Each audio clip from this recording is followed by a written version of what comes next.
The man was cleaning, he accidentally found an envelope. Inside it was a paternity test report. He realized that the boy he had always despised was truly his biological son. At this thought, he immediately ran frantically to the hospital. However, his mother and his mistress had already laid hands on his wife, all because he believed that his wife was carrying someone else's child. It turned out that on their wedding night 7 years ago, the man slapped his wife and then abandoned her. 7 years later, the man returned with his pregnant mistress. The usually sharp-tongued mother-in-law was unusually warm toward the mistress. On the contrary, the woman and her son were treated like air. Watching his father leave without a second glance, the boy ran forward, grabbed his hand, and called him dad. The man refused to allow his son to call him dad. Immediately, the mother-in-law scolded the woman for doing nothing all day at home, and only knowing how to spend their family's money. In reality, the woman had never used any of the family's money over these years. All expenses for her and her son were earned through her own work. The man didn't believe the woman's words at all because he sent money home every month, not knowing that all of it was being embezzled by his mother-in-law. The boy tried to speak up for his mother, but the man angrily shoved him aside. Then, without looking back,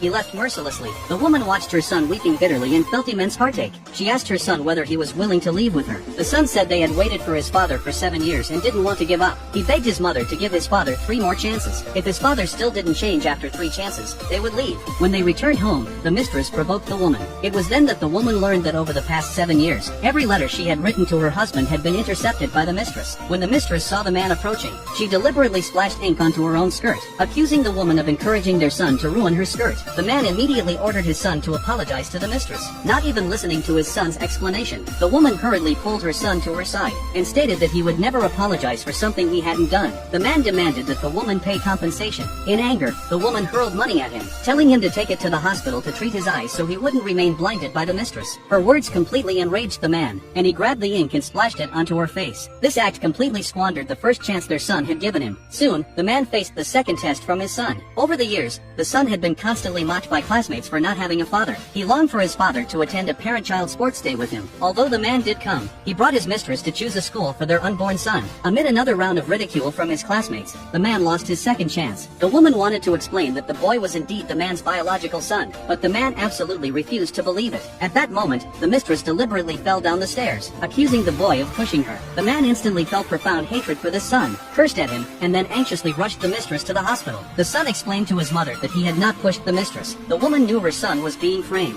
At this point, the son was completely disappointed in his father. Having used up 3 chances, he no longer held any illusions about his father. Crying, he asked his mother to take him away from this home. Just as they finished packing, the man blocked their way. He accused the son of almost causing the mistress to have a miscarriage. He demanded that the woman kneel and apologize to the mistress on behalf of her son. Seeing that the woman refused to apologize, he snatched the photograph from her hand and threatened her. It was her father's only photo in the world. The man knew full well that the woman would have to give in. Seeing this,